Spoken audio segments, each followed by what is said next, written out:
Bismillahirrahmanirrahim. Assalamualaikum warahmatullahi wabarakatuh. Alhamdulillah. Wassalatu wassalamu ala rasulillah wa ala alihi wa sahbihi wa mawalah. Wa la hawla wa la quwwata illa billah amma ba'du. Rabbi israh li sadri wa yassir li amri wa hlul 'uqdatam min lisani yafqahu qawli.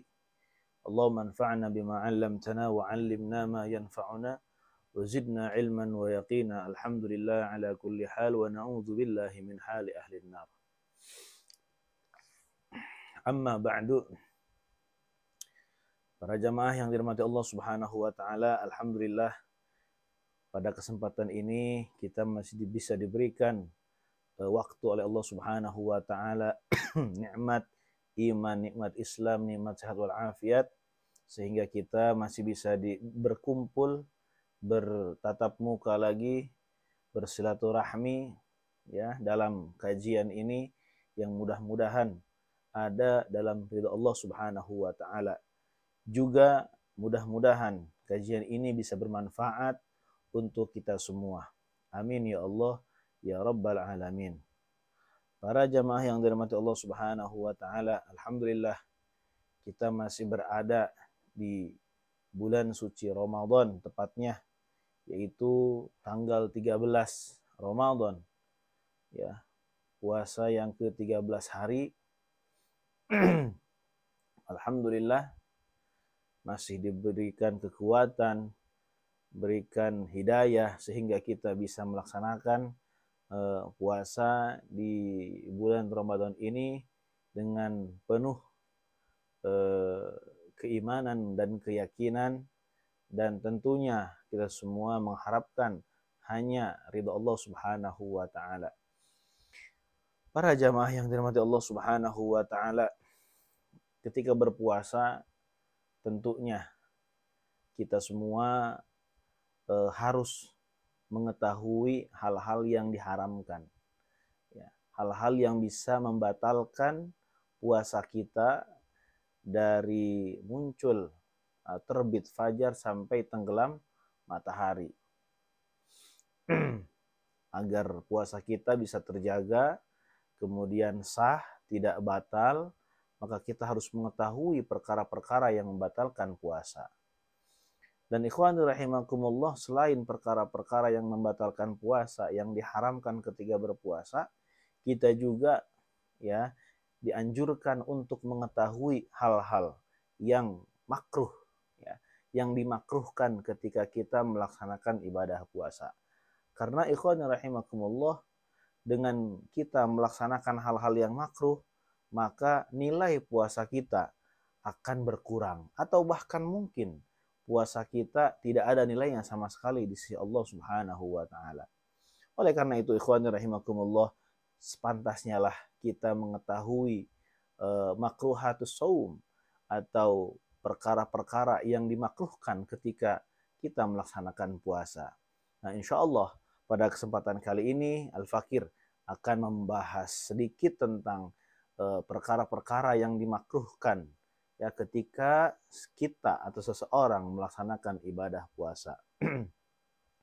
Ikhwan rahimakumullah, yang pertama ya, dimakruhkan kepada seseorang yang sedang melakukan puasa yaitu berkumur berlebihan, ya, berkumur berlebihan.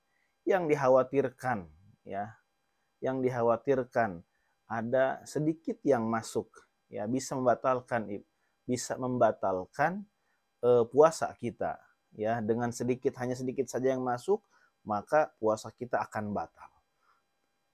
Nah, kekhawatiran ini ikhwani rahimakumullah, itulah yang dimakruhkan, ya. Dengan berkumur berlebihan sehingga ada kekhawatiran untuk masuk ya air tersebut ke dalam mulut kita, ke tenggorokan, ya, maka itu menjadi haram hukumnya. Ya, ketika masuk itu haram. Namun ketika sampai berlebihan tidak masuk, itu hukumnya makruh ikhwani rahimakumullah. Kemudian ikhwani rahimakumullah, yang kedua,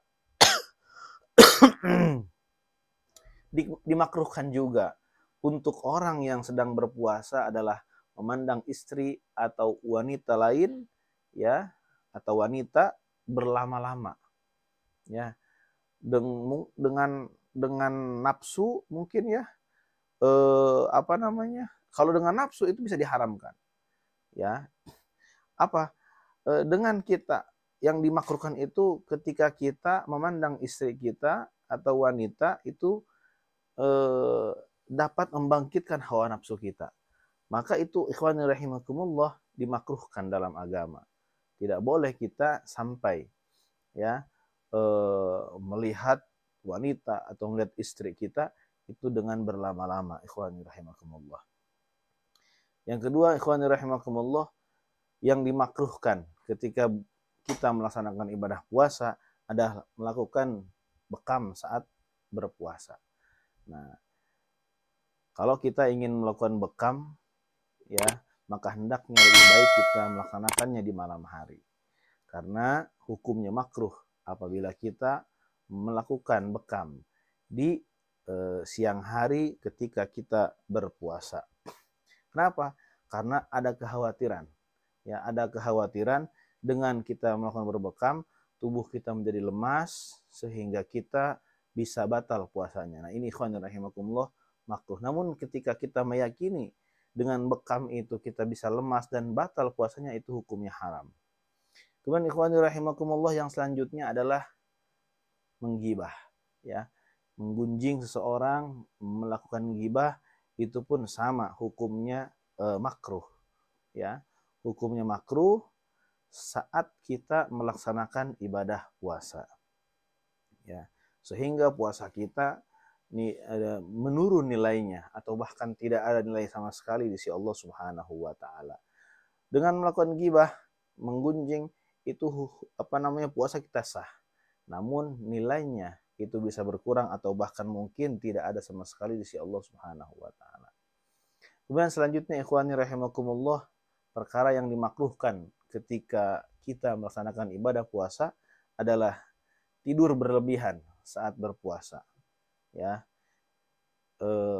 ketika orang melaksanakan ibadah puasa setelah sahur, kemudian sholat subuh, tidur, bangun jam 11 siang atau jam 12 siang, kemudian sholat duhur, tidur lagi, kemudian bangun asar, sholat asar, tidur lagi, sampai bangun maghrib. Nah, ini hal-hal yang dimakruhkan. Artinya, ikhwani rahimakumullah, ketika kita melaksanakan tidur berlebihan, ya, ketika berpuasa, ini bisa mengurangi, ya, nilai pahala kita. Karena lebih baik kita gunakan waktu kita untuk melakukan perbuatan-perbuatan yang soleh, perbuatan-perbuatan yang baik, sehingga selain kita mendapatkan pahala puasa, kita juga mendapatkan pahala daripada kebaikan-kebaikan kita yang kita lakukan selama kita melaksanakan ibadah puasa. Kemudian selanjutnya ikhwani rahimakumullah, perkara-perkara yang dimakruhkan saat berpuasa adalah mandi dengan menyelam, ya. Mandi dengan menyelam merupakan perbuatan yang makruh bagi seseorang yang sedang melaksanakan ibadah puasa. Kenapa? Karena, ya, bukan tidak mungkin ketika mandi dengan menyelam ada air yang masuk, ya.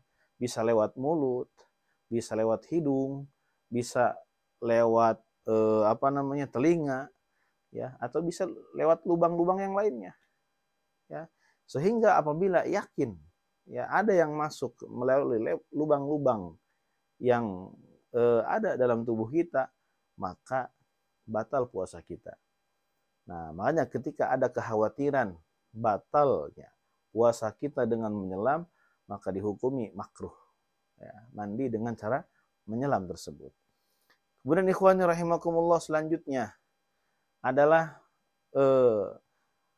sikat gigi atau bersiwak, ya, saat berpuasa. Nah, tentu ini ada ketentuannya ikhwan rahimakumullah.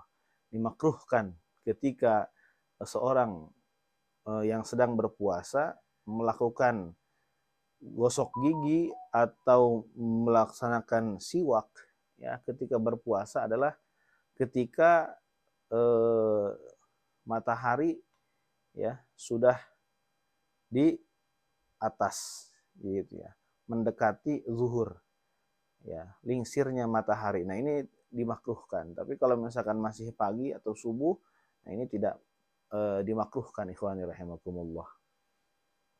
Nah, ikhwani rahimakumullah, itulah ya beberapa hal yang harus kita jauhi ya ketika kita berpuasa, karena ada potensi ya bisa membatalkan puasa kita ketika kita melakukan hal-hal tersebut. Ikhwani rahimakumullah, mudah-mudahan apa yang saya sampaikan tadi bisa bermanfaat khususnya untuk diri pribadi dan umumnya untuk para jamaah sekalian. Ya, kurang lebihnya Al-Fakir mohon maaf. Sekali lagi selamat menunaikan ibadah puasa. Terima kasih atas perhatiannya. Wassalamualaikum warahmatullahi wabarakatuh.